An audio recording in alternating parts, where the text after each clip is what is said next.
Hi friends, welcome back to this channel. My name is Diana. I'm really glad you're here today because I have something really exciting. It's something I've been dreaming about. I have been dreaming of this book. This book is part of the series of my world building. Or if you don't know what world building is, it's a series of books that kind of depict a history. I mean, a history, a story, or in my case, I'm writing a story, and I've been writing it for like maybe 20 years now. And in this book, in this, yeah, in my story, there's lands and different characters. So I've been building my world through the books. So that's why I say world building. But in this case, this book depicts a land of creatures, animals that are loved and they're part of this world and they probably rule this land.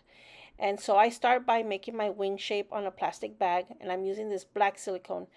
Now, if you remember, I've talked about this black silicone before. You can only get it at Amazon. I tried to go to Home Depot and Lowe's and other places, and I have not been able to find it in other places, only in Amazon. And here I use that onion skin paper, and I had previously done 2 coats of that vellum. It's vellum paper.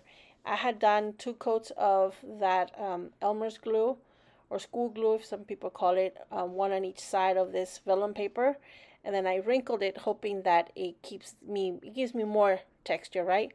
And I use some of that Halloween mummy wrap or web wrapping into it, so that I can so this can be part of the wing texture that I'm trying to build. I want to try something with this, and so I am taking away a lot of material, like a lot of material. Like I've already taken out maybe 70% of it.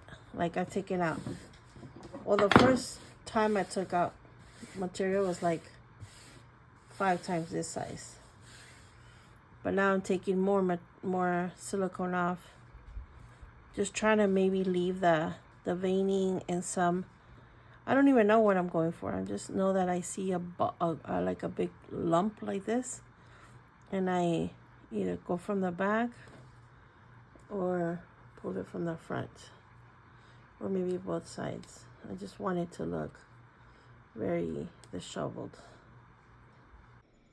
Here I'm explaining that I got all that silicone left over that I was like kind of taking apart, and I used that opportunity to kind of reshape that texture or that layer that I was working on.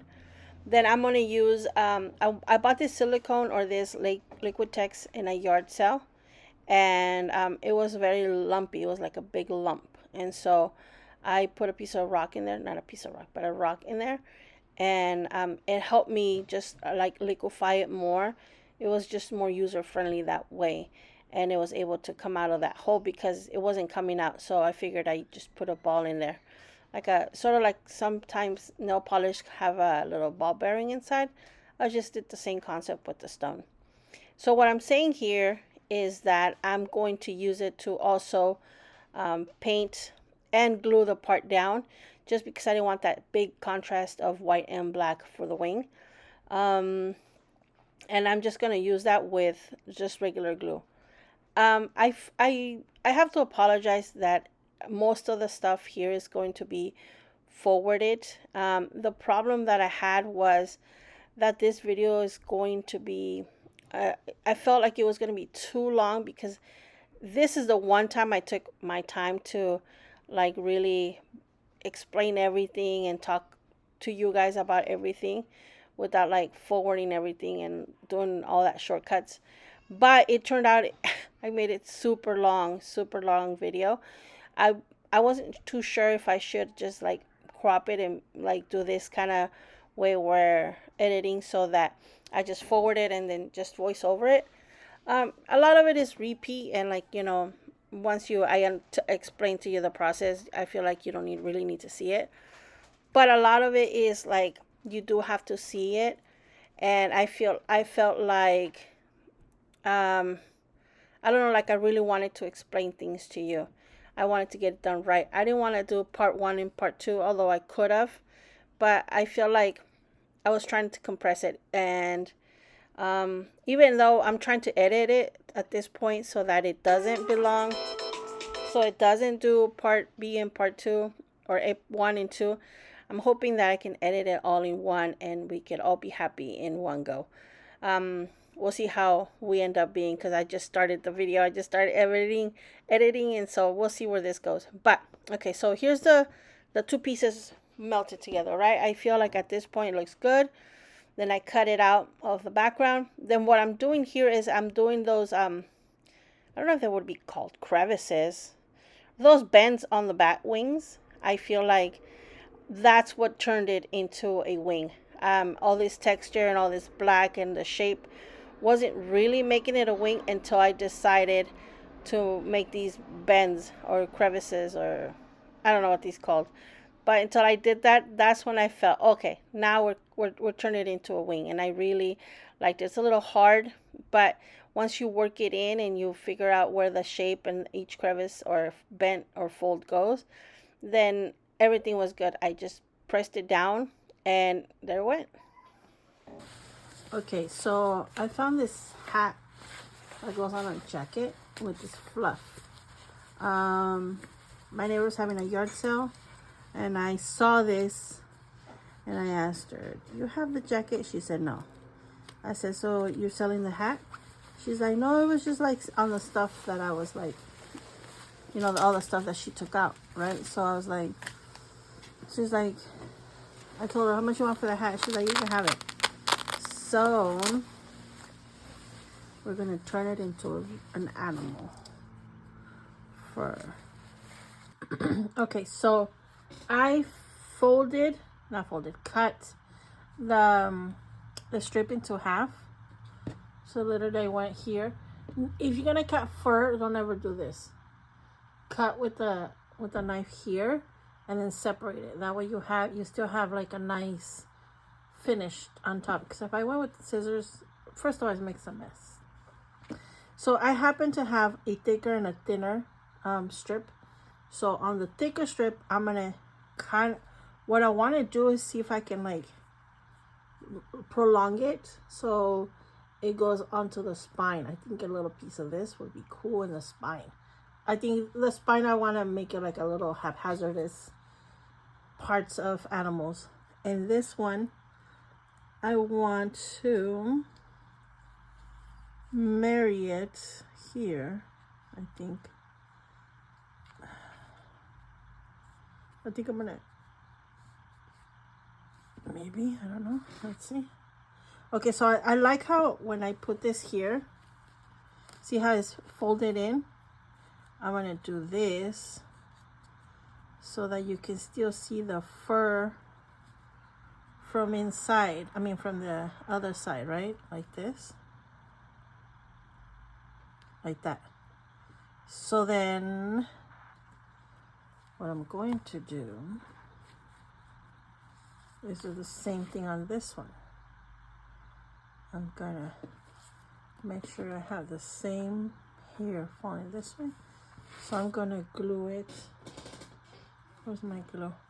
Oh jeez, oh, found it. So I'm gonna fold it here, put a dab of glue, and I'm gonna fold it in and glue it in. See how that goes.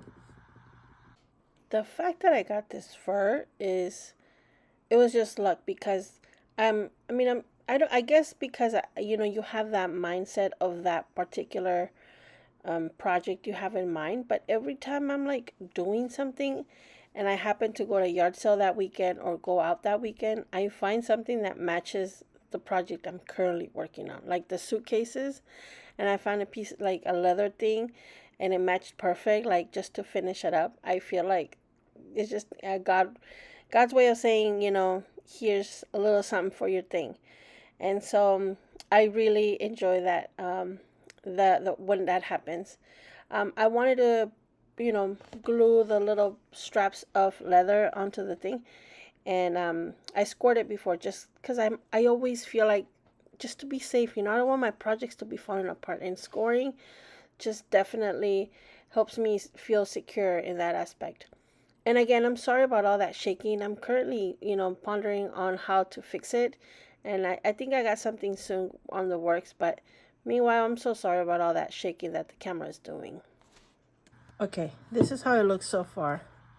I like where this is going, but I feel like I want to bring it down a little bit, at least to like, I don't know, blend the two. So I have these leftover ones. I think I want to yeet, or cut off some of these little bits. And then don't mind the dog is eating, and she like pushes that thing all over the place. So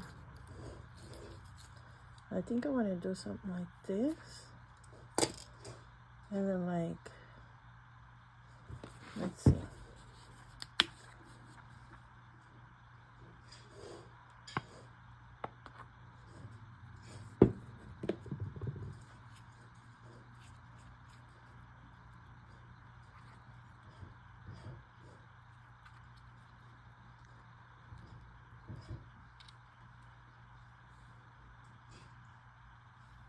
Should I put a little bit of blue?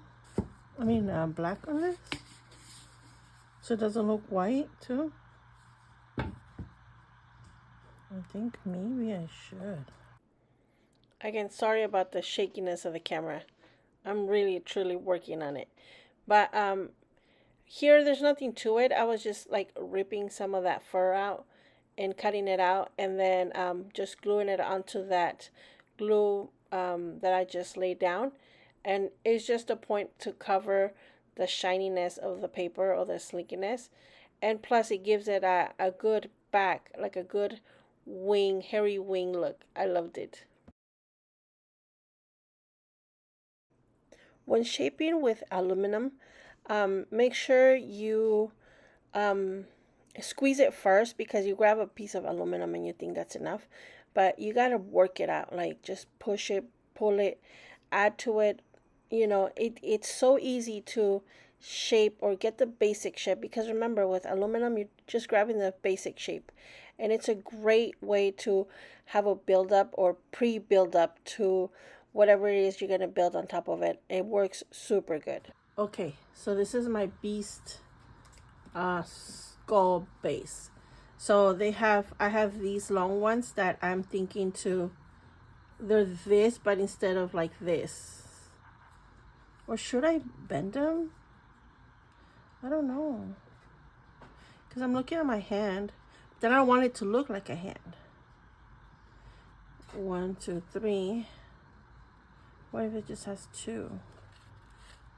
Anyway, so, I made it like, it's going to have 6 fingers, because this one has like short, medium, tall, and then medium, short, like this, like it feels like this. And then it has the thumb, but the thumb is like, you know how the birds have it up here, kind of like that in dogs, and some animals have it like up here. That's kind of what I'm gonna do. So I made like a little divot here with a little bone that holds onto the big claw. So it's kind of be attached like this, I think. I don't know. I want something or like this. Oh, I like it like this. Okay. Right now, it's a feeling, not a visual. So I'm going not based on, but like I'm pursuing a feeling that I want this claw to make me feel. That's what I'm doing. So these are the claws. Made big claws for the center one. Try to match the size of these two. And I was hoping to do the oven baked clay. But my daughter just got a bunch of this. And these is air dry clay, right? Are you sure it's air dry? Yeah, it's air dry. Okay, so we got a bunch of these. So I want to see if I can make this work, because I don't know. I've always wanted to try it, and I asked her to give me the color she least like, so I can try it. If I don't like it, I could always just use more aluminum and kind of rework it. So let's see. we'll try it together. I have the dogs inside because it's hot outside, so I have the AC going on, and I brought in the dog. So remember, my dog had puppies, so there's 6 puppies and 3 adult dogs running around. So if you hear noises, you know what. It's too hot outside, and I don't want them to, like, you know, suffer. Although I keep the backyard like moist, and the grass, I keep on soaking the grass so they're not hot. But I still think, you know, bring them in a little bit will be fun for them. So far, I love the texture. You know what it feels like? I've been wanting to buy that clay that is made for cosplay. I think it's also air dry clay, but it does look like it feels this way. So look. So let's try it. Does it dry fast, love? Just because medium. She's right here, crafting along her mama. So let's try to work it fast anyway. I think I'm going to like this because for me it's a added on kind of feeling. Like, you know, I want to add on, take off. And I feel like I can do that with this. But like I said, I've never worked with this before. So we'll figure out together. I mean, it's certainly better than the air clay that I usually work with. I mean, as into the feel. I don't know how it's going to end up looking. Now, I don't want it to look smooth because it's old, right? So I want to also test how good this material. Look, right away, it looked like a claw. Okay, so let's figure this out real quick.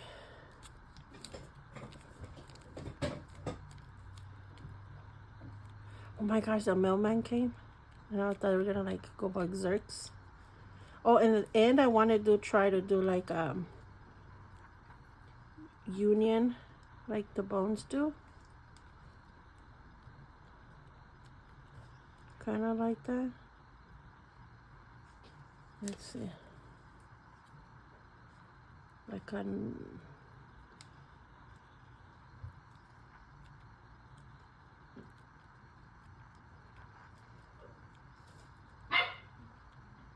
Okay.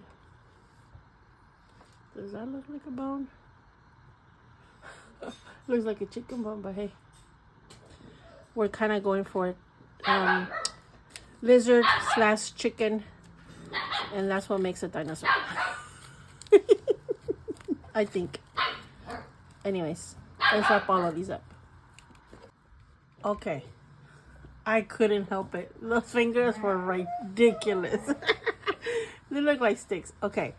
It really has been about 2 hours since, maybe almost 3, since I had done the original ones. It's not that hard. It's just foamy. But I'm going to let it dry the full 24 hours that is recommended. Okay, so I've done 2 coats on these. Most of them, I think at some point they got mixed up. And I was like, oh, did I do this one or not? Anyways, so I'm going to dry brush. It's sort of like a mixture of white and like off-white. So I don't want it completely solidly white or completely solid off-white. So I'm going to dry brush it. Take it out of me. Like that.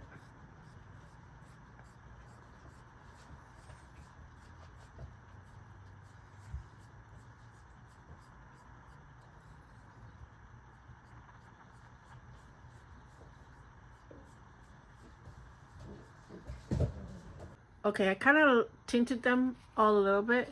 It's watered down. Where is it at? This one. This yellow, transparent yellow iron oxide. And then I'm going to do this one. Oh, but let me show you how I started. like how it's all white. Can you see? Oh no, I did one side. Let me see, where can you see the difference? Right there. You see how it makes a big difference. I did one side, I'm gonna let it dry, and then I'm gonna do the other side. So I'm just gonna show you real quick how I do it. It's so watered down that it's like, it's just tinting the white a little bit. Not even putting it all the way.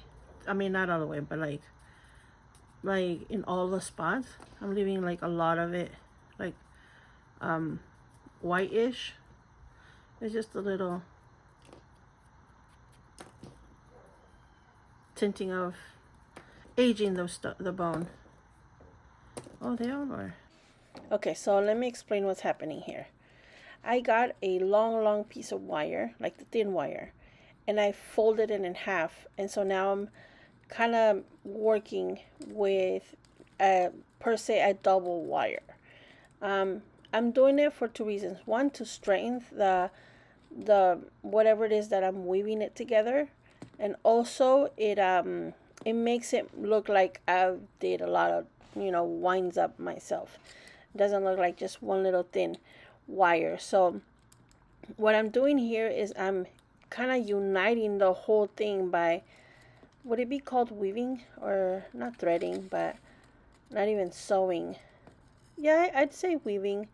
And I'm making sure that they stay where I want them to stay, and I want them to be united, but with the wire. I originally was gonna do leather, but no matter what kind of leather strap I used or tried on, it was just too much material. It was just too much coverage of the bone, and it looked like I have regularly like clean cut pieces of leather, but then I also have like scraps that I bought from like a leather worker, and either way they both still looked very, it wasn't the feeling that I was feeling. So I decided to try something else. I considered thread, I consider other materials, but when I thought about wire, it made me think of museum, like something that you're preserving. Because like, well, if you go to San Diego Museum, they have like some whales hanging from the ceiling, and they don't have, no, it's not the whales, I think it's another animal, but they have the whole animal kind of wired up, and there's like bones missing.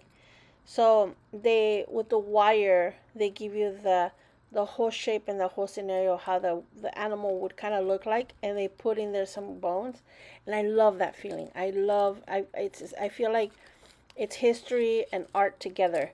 And so when I thought about wire, using wire to kind of weave the bones or kind of hold up the bones together, it made me feel that way. And that's why I ended up using wire. I know it's such a like a weird thing to use to hold up wire sometimes.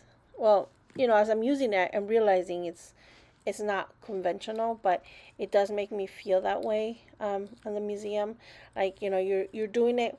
You know what? Like you're putting the bones together, not because it's creepy, but because it's like a conservation, like a love act, like a act of love when you're putting this together. That's how it feels like, and that's why I'm using wire. All that to say is that I hope you like the wire. um, I I I hope you see what I'm going with some of these things.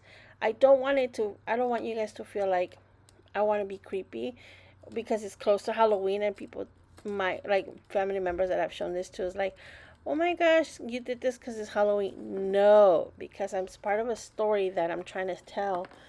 For my book, my story, but at the same time, I wanted to convey is it comes from a land and within the story that talks about you know all its creatures, that it's mostly creatures maybe in that land, or it has like um they value their animals. That's what I'm saying.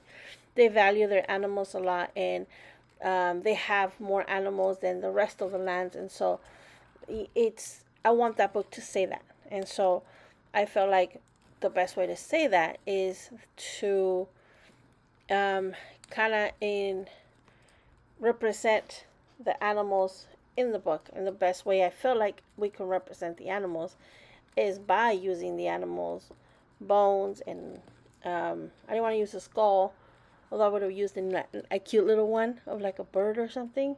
But I felt like at that point it was just too much. Like I'm using the big other elements, and so I feel like all those elements together say what I want it to say, and I don't want to add. I'm telling you, I'm trying to get away from the witch or some kind of evil stuff. I want it to be um, like National Geographic find of an explorer or a person that loved the animals that they worked with, something like that. I don't know. I'm hoping that you get my point, and I'm hoping that I am getting that point across with what I'm doing here.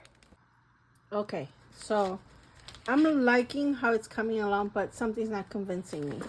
I don't like that. Okay, so you know how in some teeth, let me see if I find my old teeth. I have a old like dinosaur or shark tooth, and they always have like a stubbiness thing, like where the roots are. So I want to do that here, because it just seems like non-complete for me. So I'm gonna stop weaving it in, although I already weaved one in, but I saw that I have easy access to make a root ball here. I'm just gonna have to work around putting it there because I can't take it off because I'd have to like unweave whatever I did. So I'm gonna use this. I'm not gonna use the foam. I'm gonna use this air dry Sculpey, and I'm not gonna use much. What I'm going to do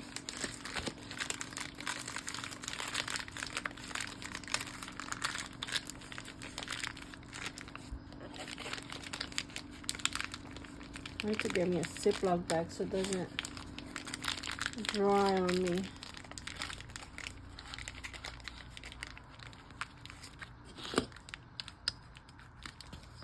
Okay, so I'm gonna put a dot of black, and of course some glue.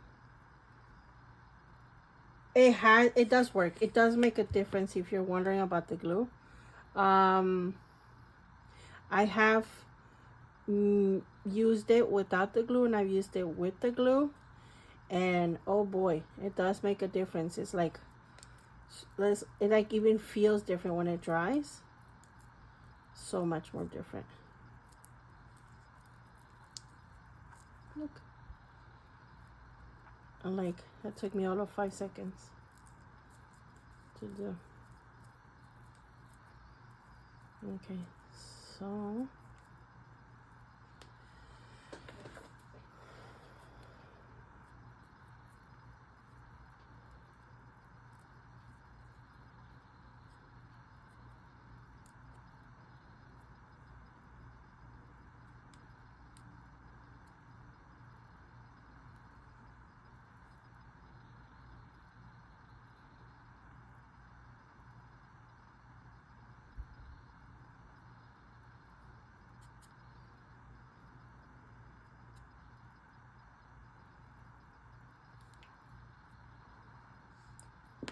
yeah, I think that works. Once I've painted it, it looks gonna look good. I want to make a texture paste, and my favorite way of doing that is with air dry clay. I used the Crayola one, the kids one, and it works semi good. This was better, but I used the air dry clay. I used the black gesso. I use a little bit of brown to warm it up, and I use Elmer's glue. And at the end, I put a little bit of water, but I mix this up really, really well, and it makes it has like a thick consistency. So like you can use this with like if you wanted to make rust or if simply you just wanted to make a strong coat of something, like if you want to reinforce the same air dry clay, you can use this as a thick coat just to reinforce it on the outside. So I'm going to use that texture paste that I just made to go over the wire. The wire looks too new, and so I just want some like rust paste on it without really being rust. I just want some kind of texture on it. Okay, so it was flaking off a little too easily. I was hoping it stayed more because of the glue and all that stuff, the gesso and stuff like that, but it was like zero attachment. So I went ahead and I put like 2 thick coats, sort of, and then I coat everything with one of these. I buy these at the Harbor Freight. There's like 6 of them for like $1 or something like that. They're super, super economical. So I just coated the whole thing, front and back. So what I'm going to do now that I have the big gulp of glue and more of this thing, I think I want to put another coat so it covers all that shininess that it does.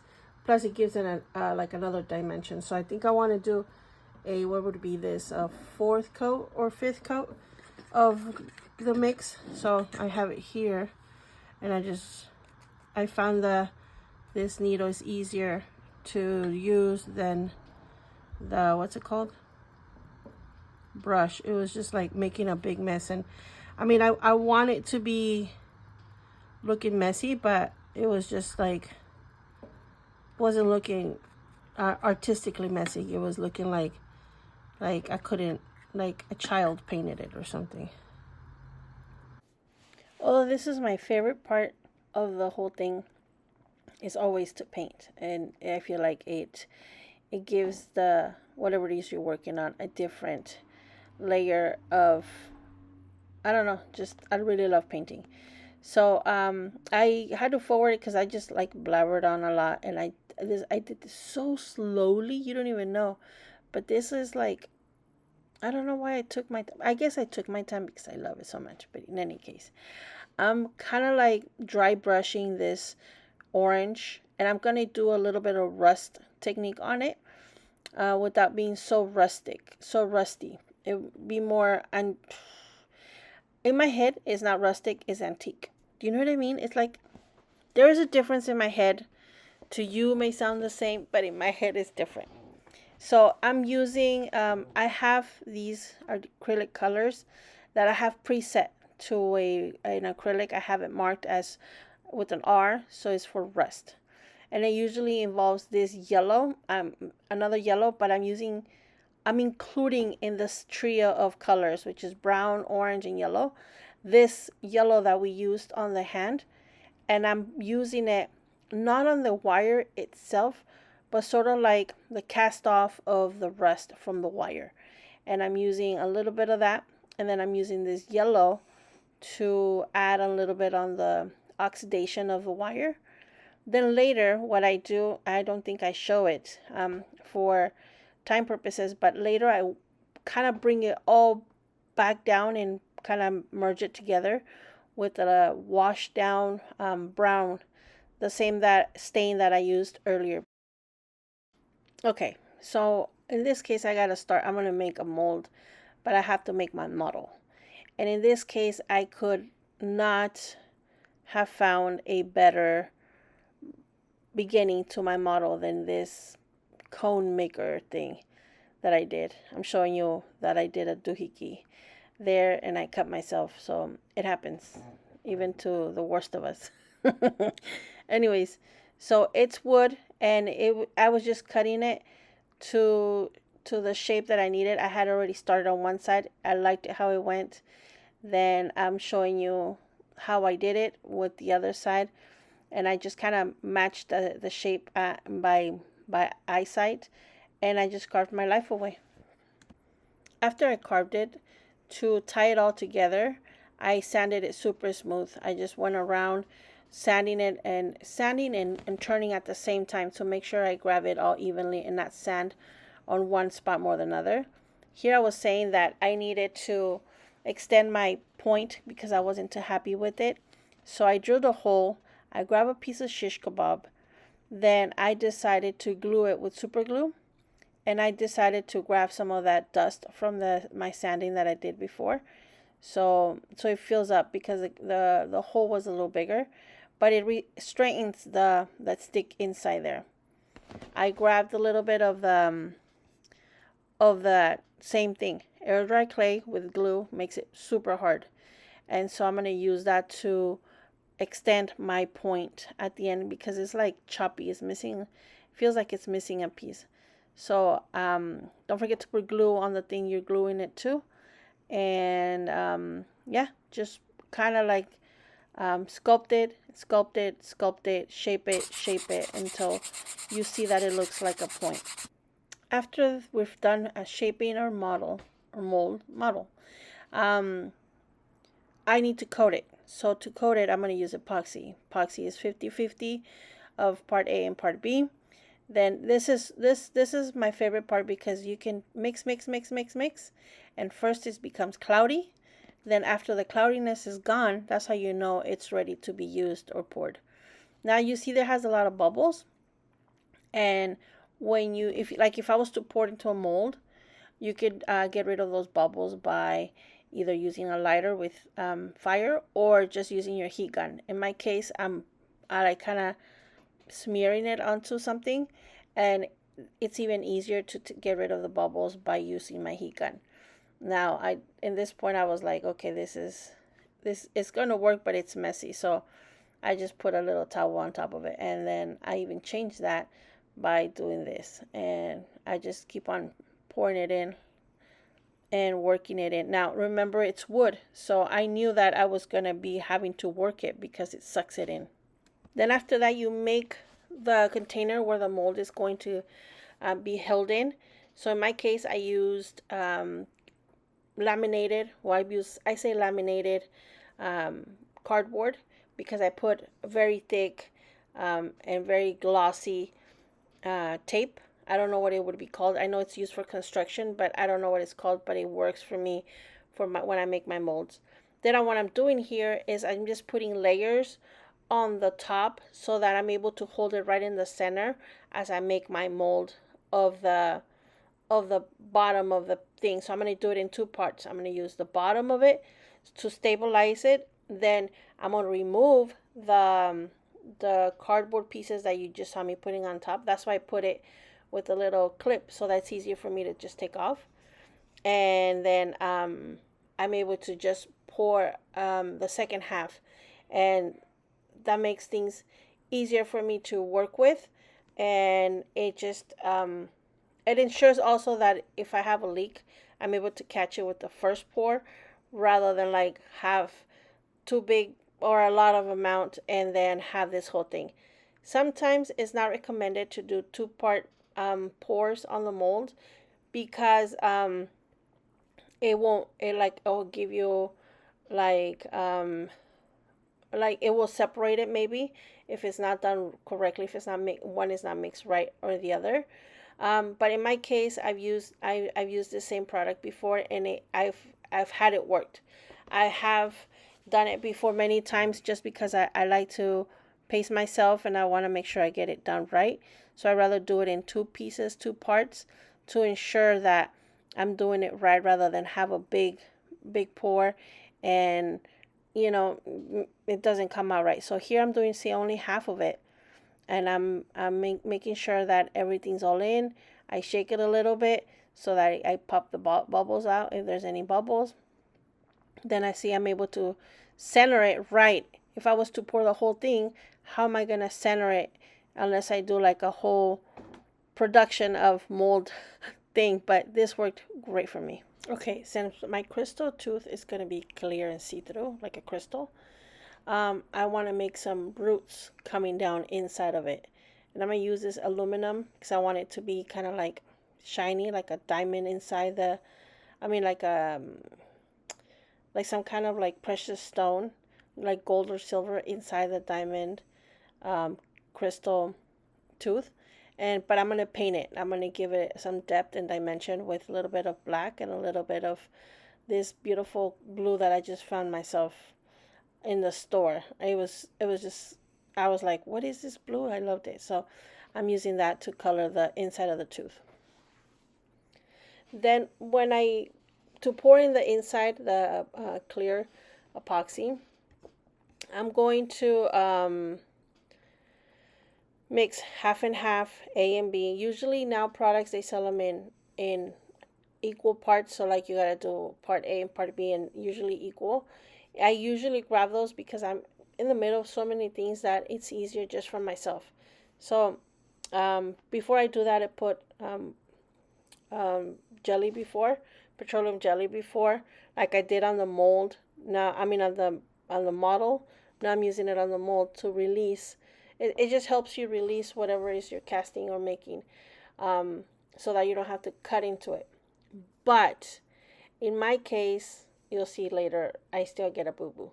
So I want to make depth to it. First, I pour a little bit of clear because I'm thinking my the tip is going to be clear, right? Then as you go up the tip, it becomes a little darker and darker. So I make little clouds of blue. This is my way of making, like, I guess you could say clouds, right? Yeah, clouds of blue within that clear crystal. So I make those and then I gather them up, very thinking that I can, like, control this whole situation, right? Just experimenting, right? Just because I've done this before, but I've done it in general and it looks good.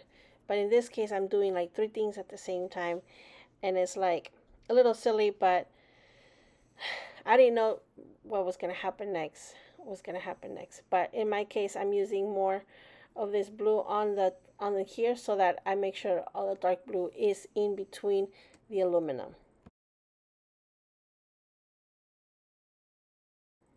Now, everything worked up to that point. Even the Vaseline that, to release it. But I forgot to put something, a handle or something to be able to pull my mold out. I didn't do none of that.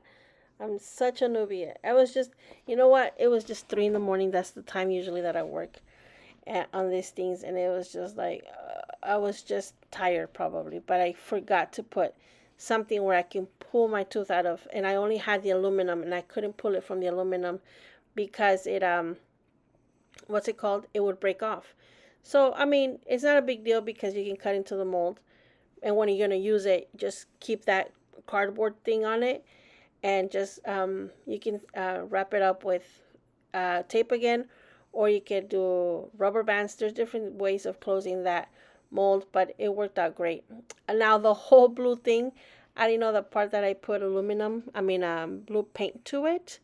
It had sunk to the bottom. I guess the paint that I put acrylic paint to was heavier than the regular. So I found that interesting. I didn't know. I mean, it made it super interesting. I really liked it. The only thing that when you put acrylic paint on epoxy, it just takes longer to cure. So my tip was a little, and I knew that. I knew that going in because I've done many times where I put color on my pores. I've done black. I think I've done other colors, but I've always known that it takes longer to cure when you mix in an acrylic color. But in my case, I took advantage of it and I left the tooth leaning onto one side so that the tip is curved, sort of like molar, or I don't know. I just wanted a curve. I didn't want it straight. It didn't look like a tooth. So I felt like if I had a little bit of curvature, either it was going to look like a claw nail or a tooth. But I was not liking that it was straight anyway, and I really had that opportunity to kind of reshape it just a tiny bit. Like at the end, you really probably don't even see it as much, but it worked out great. And yeah, so here it is. Here I am finishing the root ball of the tooth, and by doing the same thing I've been doing the whole time, just air dry clay, black gesso, and glue. I had been wanting to use this technique on paper for a while, like just a very deep multi-tone, darkish paper. So I'm using turmeric to kind of dye it yellow, but I think it dyed my nails more yellow than the actual paper.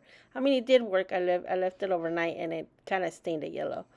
But what I'm trying to do is like dark borders. I want to do first a deep brown. This is very concentrated coffee water. And then I let it pool at the edges to give me that texture, that pooling texture.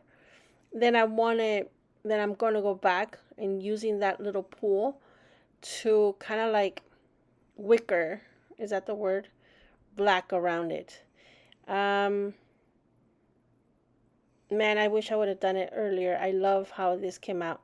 And I have, now that I did it and I like how it kind of like spreads out, I have other ideas how to use this paper. But I really loved it. It doesn't look as deep or intense as it did outside. But that was not the issue. I wish I had more yellow and I wish I had done more brown on the edges. But what I was surprised at, nothing seeped in the back. Nothing. And it's just regular copy paper. I was just surprised that it didn't seep through to the other side. But if I use ink, like next time, I used acrylic paint with water. But if next time I use ink to do the veining, I think it's going to work super, super good. So next time I'm going to use ink on it. But in any case, I had what I'm doing here now already planned. I knew I had to go back and rip the edges. And I knew I was going to use black on the edges. So I guess it truly didn't matter because it didn't deviate too much from the plan. It didn't add too much to what I was already going to do. I needed to wet the edges anyway so I can rip the paper how I wanted it to rip. And I just added a little bit of black and a little bit of brown, and that was it. That's how I added to the intense of it. And it worked out great. I just ripped it more, and then what I did was with that same acrylic watered down black, I went around the edges and kind of like let it wicker in to the paper from the edge. And man, did I love it. Okay, so here's my signature. And I've already made the holes where my loop is going to come out through. And this is what's going to happen. So I'm going to do a little bit of wire all the way to the middle, to there. Then once I'm there, mark where my hole is. I'm going to make go up and then come back right down. You see that? I'm going to squeeze it. You see that? And then to make sure I get a nice fold like that. Okay, then I'm going to go to my next hole right there. I'm going to mark my next hole. Fold it up and then come back down.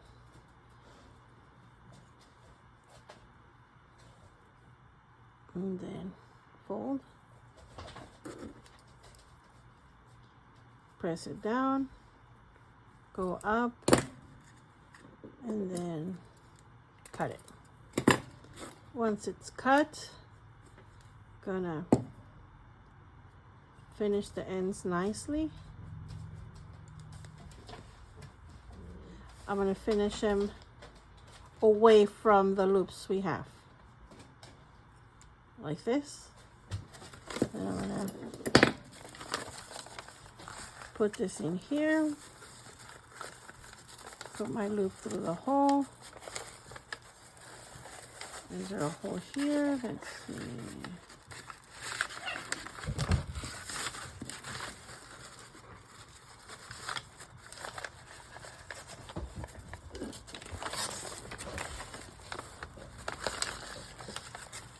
There's one hole.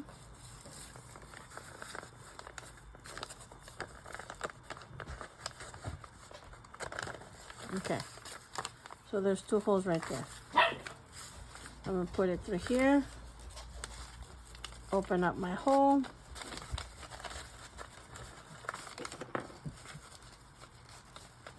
put my pencil through, come back here with my fingers, pinch the union,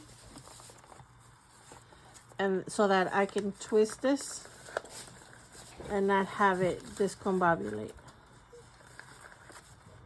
And then make it so that it stands. Oops. There you go. There you go. Put it back in place. My dog keeps on booping me. I'm coming, puppy. I'm coming. Give me a minute. I'm coming. Okay. Pushing it through. The chicken is ready and they can smell it. I make chicken every day and I put vegetables and rice every single day and I can smell it already. Okay. There we go. And then put it right, and there's how you grab the signature. And that's how I've done it with these other ones. Let me feed the dogs, I'll be back. Okay, you guys remember the first book of my series of my world building? So in this book I started writing. This is my writing of the land. I wrote a few pages of it, talking about the life. Each land in the series will have its own book detailing information about the characters or the landscape of the plants, the animals, and all that stuff. So, or the lifestyle. So this is one of them. And based on this, I was like, I don't know if each land should have its own language, but when I asked questions a few times they said that it should all be the same language, so I am going to do that. So therefore, I decided to continue with that in this book. I wrote the title of the land. Well, each letter does not have each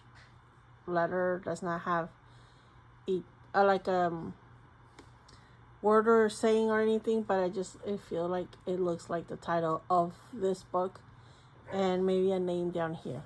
I don't know, who knows what's up. Anyway, so from beginning to end, this is the book.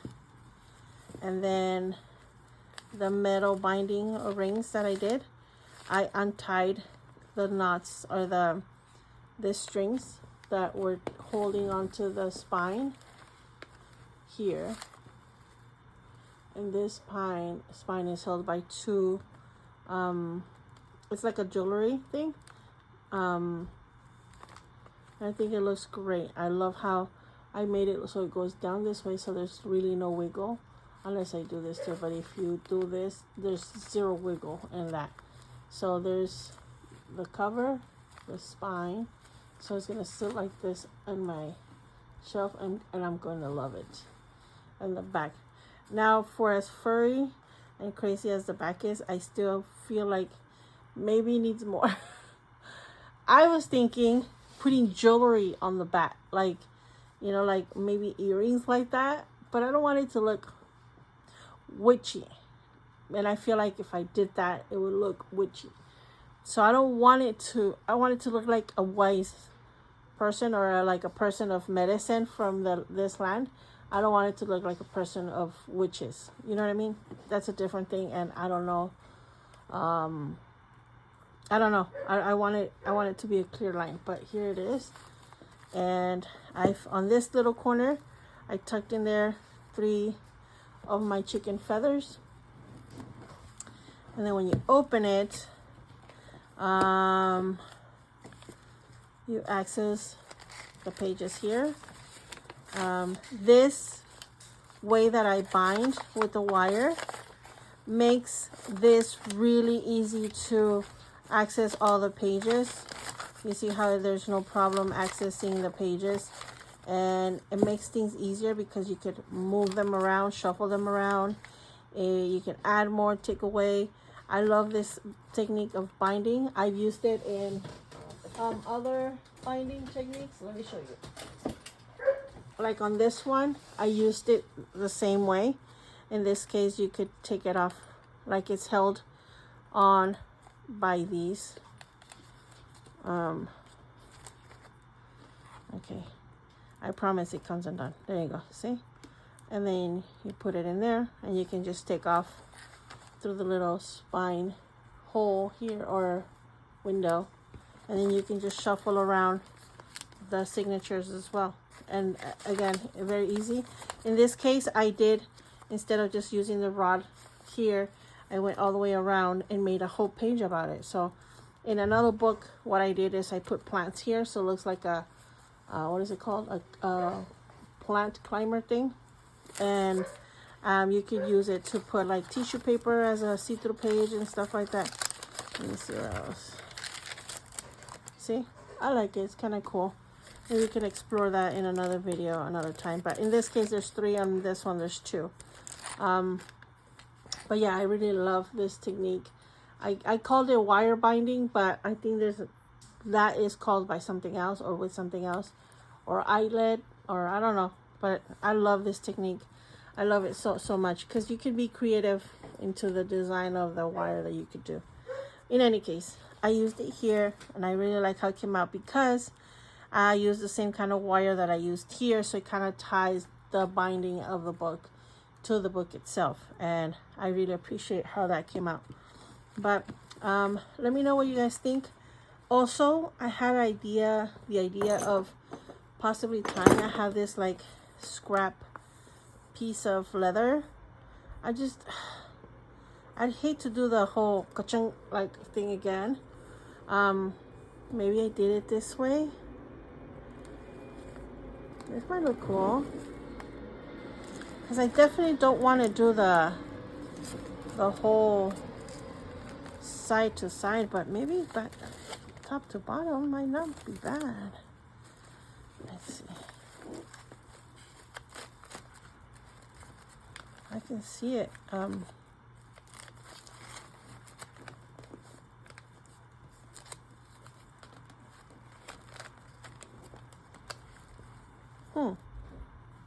Not bad. Maybe I can make a hole here.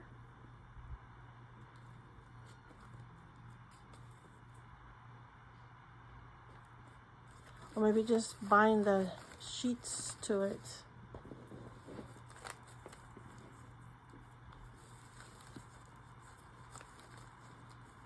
Maybe. Let's see. Not bad. Not bad. I kind of like the contrast. It's too much of a contrast, but I think I'm okay with it. Anyways, in any case, I wanted this writing that I'm trying to make up. I think I want to do like an alphabet of it. That would be so cool. But that would probably be for another video. But at the same time, if I do an alphabet for the letter, I'd have to go back and change everything in all my books, and I don't think I'm like, that's the vibe, like my daughter says. So I think I'm just gonna leave it as a kind of imagination thing, and I'm really happy for it. I'm really excited how it came out. I'm really excited putting it on my shelf and it looking this way. I think it's just amazing. I love it. I really love how it came out. I love every detail of it. I love it all.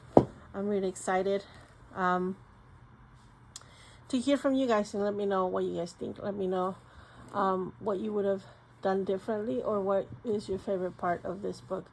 Guys, it was a pleasure being with you here today, or whenever you watch this video. Till next time, guys, I love you guys. Stay crafty, and bye-bye.